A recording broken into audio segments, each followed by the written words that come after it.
Tadi di sono saya berdebat sama Pak Lurah. Pak Lurah ngotot bahwa itu dulunya empang. Ya, Pak Lurah. Katanya ada abrasi. Kemudian dikasih batu-batu ini dari tahun 2004 katanya. Siap. Karena kalau nggak nyampe sini gitu kata dia.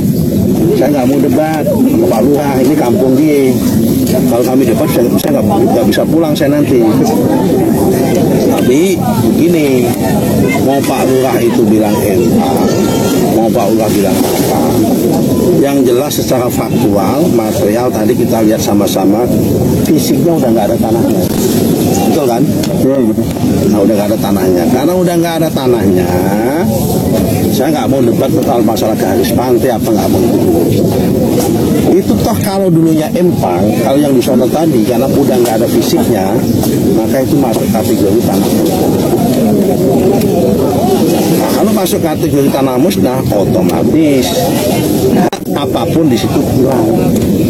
Hak milik juga hilang, hak guna bangunan juga hilang. Kenapa? Barangnya udah nggak ada, bukan ada haknya.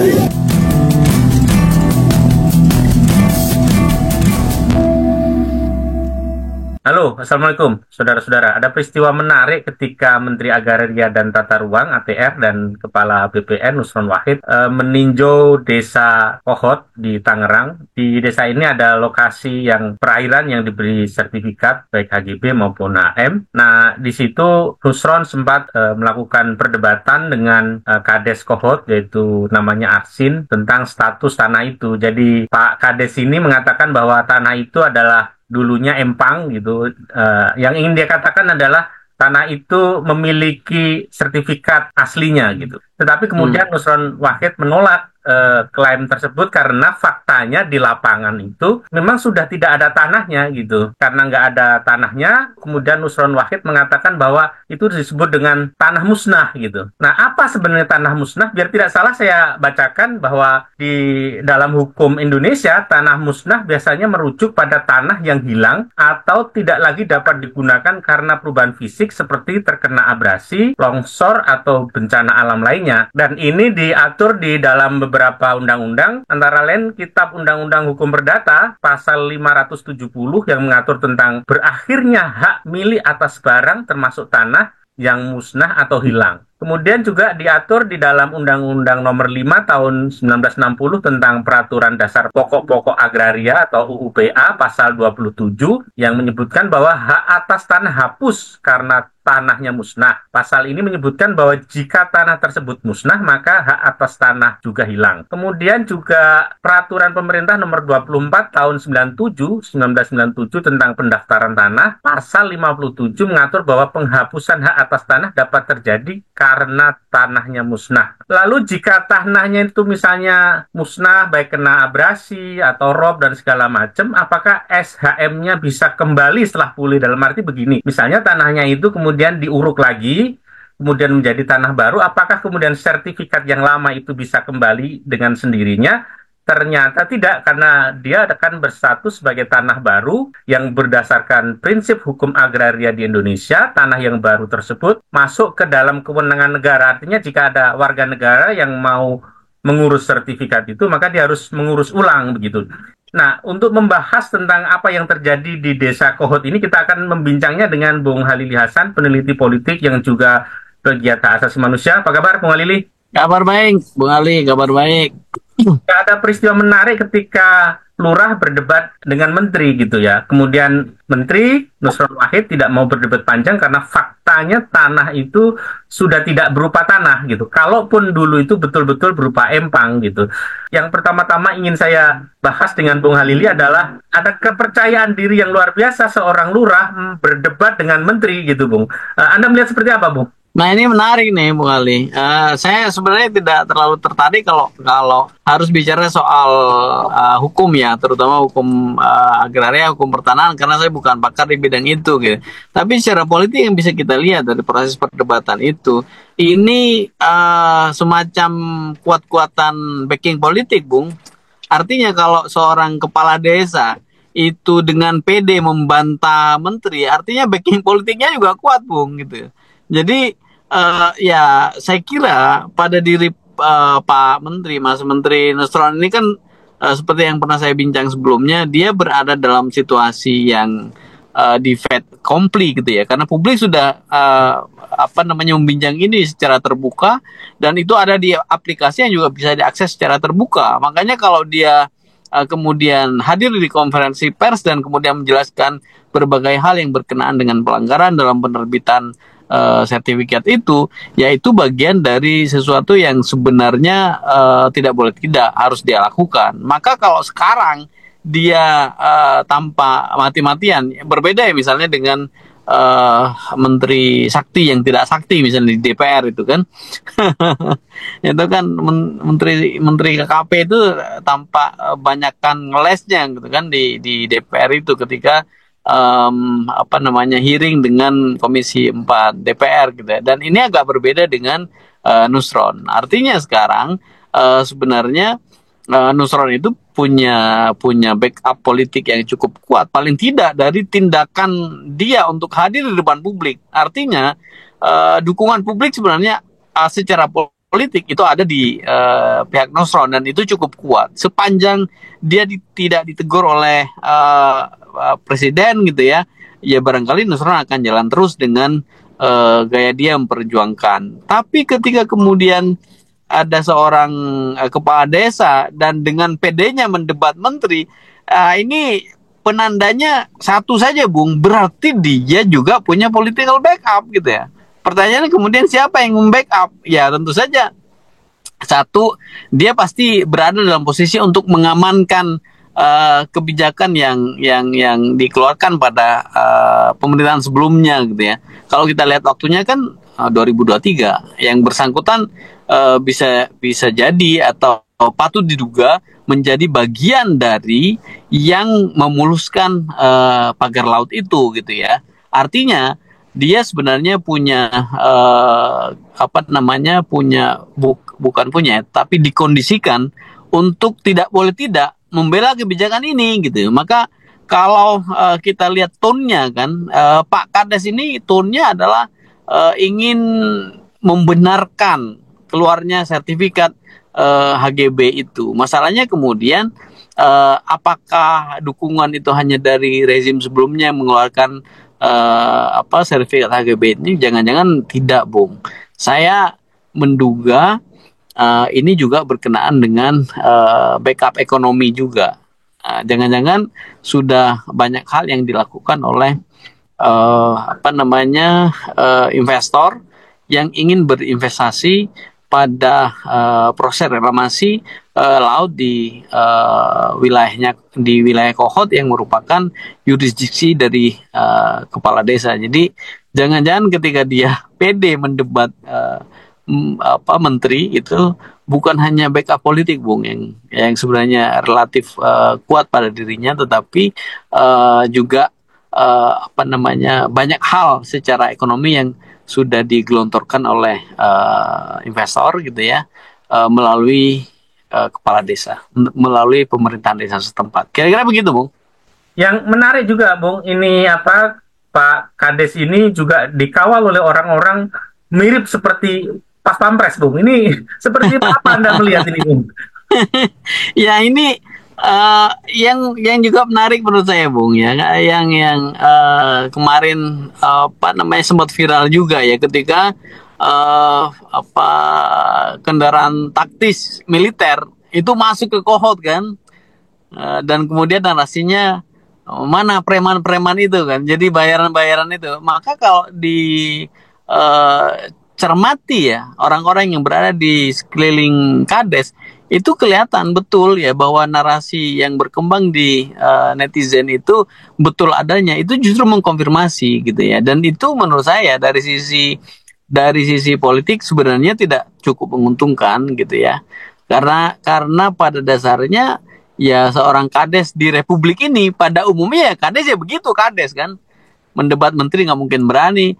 Nggak mungkin juga sampai dikawal sedemikian rupa. Enggak. Apa ancaman yang menimpa pada Kades pada dasarnya kalau Kades itu tegak lurus dengan tugas dan fungsi dia sebagai Kades sesuai dengan sumpah jabatan dia ketika dilantik gitu. Nggak ada yang serius sebenarnya. Nah, yang terjadi ketika dia dikawal oleh dalam tanda petik seperti orang-orang bayaran gitu ya, itu justru membuktikan, menjustifikasi apa yang selama ini berkembang di publik bahwa ada premanisme yang dibayar untuk menjadi backing bagi reklamasi di Kabupaten Tangerang, di laut-laut Kabupaten Tangerang. Karena kalau secara hukum itu kan sebenarnya ya sulit untuk tidak mengatakan bahwa itu melanggar hukum, Bung. Saya pernah dalam perbincangan kita sebelumnya mengatakan ini bukan hanya 2, 3, 4, 10 sertifikat, Bung. 263. Itu angka yang besar. Pertanyaannya apakah laut rawa-rawa, empang dan segala macam yang tadi dibilang oleh Bung Ali di awal itu betul-betul sampai 263 itu enggak lah, pasti tidak gitu. Maka sulit untuk tidak mengatakan ini pasti ada orang yang bermain di balik itu dan menggunakan economic resources untuk kemudian menjadi backing. Nah, salah satunya dibuktikan dengan pengawalan itu, Bu. Itu pasti tidak gratis gitu, kawalan-kawalan itu. Agak sulit membayangkan kepala desa itu dikawal dengan kawalan layaknya pas pampres partikelir itu. Bung Ali nggak pernah dikawal kan, mau kemana-mana gitu, karena Bung Ali tegak lurus gitu. Kepala desa yang tegak lurus, Bung, itu pasti nggak butuh pengawalan semacam itu. Preman-preman yang dibayar hanya untuk mengamankan satu usaha tertentu itu kan hanya terjadi di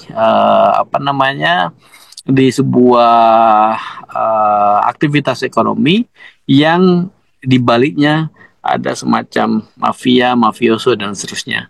Dan apa yang dilakukan oleh Kades itu justru memantik netizen publik itu untuk berpikir ke arah sana gitu ya. Bahwa premanisme berbayar yang menjadi backing untuk kepentingan orang super kaya yang akan berinvestasi pada reklamasi laut di Kabupaten Tangerang itu benar adanya. Kira-kira begitu, Bung Ali. Saya tertarik dengan substansi argumentasi yang dikemukakan oleh dua orang ini, oleh Pak Kades dan oleh Pak Menteri. Pak Kades mengatakan bahwa itu dulunya empang, dia ingin menegaskan bahwa sertifikat atas lokasi itu legitimate gitu, sah karena dulunya adalah empang. Sementara argumentasi yang dikemukakan oleh Menteri Nusron adalah itu tanah musnah gitu, tanah musnah yang dengan sendirinya hak kepemilikannya pun musnah. Kalau kemudian dia harus diajukan kemudian sertifikat baru, maka wujud tanahnya harus ada. Nah, yang kemarin kita lihat atau kemarin ditinjau oleh Nusron itu benar-benar tidak ada tanahnya gitu. Argumentasi untuk membatalkan sertifikat-sertifikat itu sangat kuat, tetapi yang belum kita tahu adalah apakah itu betul-betul dibatalkan semua atau itu hanya untuk publisitas gitu misalnya. Karena kalau kita lihat, Bung, cara mainnya pengembang itu kan dia sengaja membiarkan tanah itu status quo dalam jangka waktu yang cukup lama, puluhan tahun, di dalam banyak konflik agraria yang melibatkan pengembang seperti itu. Nah, bagaimana kemudian memastikan bahwa semua surat-surat hak itu, HGB maupun HM itu betul-betul dibatalkan, Bung, karena kita nggak tahu nih. Argumentasinya sudah benar, tetapi apakah kemudian pembatalannya itu konkret, betul-betul terjadi, atau sebenarnya itu hanya simbolik saja? Ini bagaimana cara publik mengontrol bahwa betul-betul itu dibatalkan? Bung, kalau kita lihat ya, dalam sebulan terakhir, sentimen positif publik itu hanya bagi 4 orang, Bung. Bagi 4 entitas ya. Yang pertama bagi TNI, yang kedua bagi Khalid dan kawan-kawannya ya, yang merupakan pejuang hak-hak nelayan gitu ya. Kemudian yang ketiga Titi, Bung. Titi Soeharto, itu sentimennya juga positif, Bung. Yang keempat Nusron ini, Bung. Ini juga positif nih dibandingkan dengan Sakti misalnya. Ini positif. Pertanyaannya, apakah secara substantif memang betul-betul positif yang dikerjakan oleh Nusron? Saya belum terlalu yakin kalau evaluasi ini, pencabutan ini tidak dilakukan juga di beberapa daerah yang lain, karena hampir di seantero Indonesia, Bung. yang saya lihat di apa namanya salah satu sumber itu hanya di sekitaran Papua saja reklamasi itu tidak ada, tapi yang lain itu di hampir seluruh pulau itu ada. Maka pertanyaannya kemudian kalau sentimen publik yang tadi saya bilang dukungan publik pada Nusron itu sebenarnya tinggi, ini tentu akan dipengaruhi juga oleh bagaimana keseriusan dia. Jangan-jangan strategi mencabut SHM itu hanya strategi untuk apa namanya buying time ya di satu sisi, tapi di sisi yang lain untuk mengakhiri polemik ini dengan cara soft landing.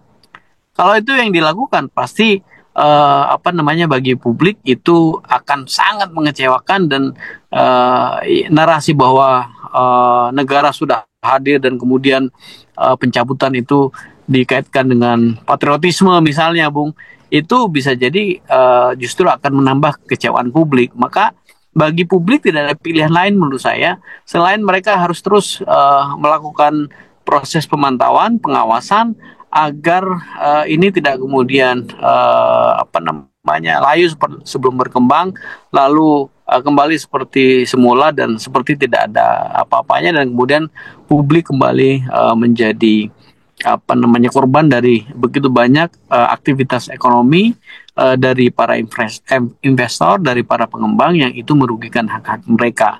Yang barangkali bisa ditiru publik itu ya apa yang dilakukan oleh Khalid dan kawan-kawan itu, Bung. Substansiasi perjuangan melawan ekspansi investor, pengembang dan seterusnya, orang-orang super kaya itu kan harus terus digelorakan, Bung. Karena ketika apa namanya cabang-cabang kekuasaan resmi negara, eksekutif, legislatif, yudikatif itu tidak bisa saling kontrol di antara mereka, satu-satunya harapan hanya popular control, hanya pengawasan pada aras publik. Kalau tidak ada popular control, tidak ada pengawasan oleh rakyat, maka ini potensial akan menjadi apa namanya mekanisme hanya untuk menunda, mendelay, kemudian memastikan segala sesuatunya itu seperti soft landing.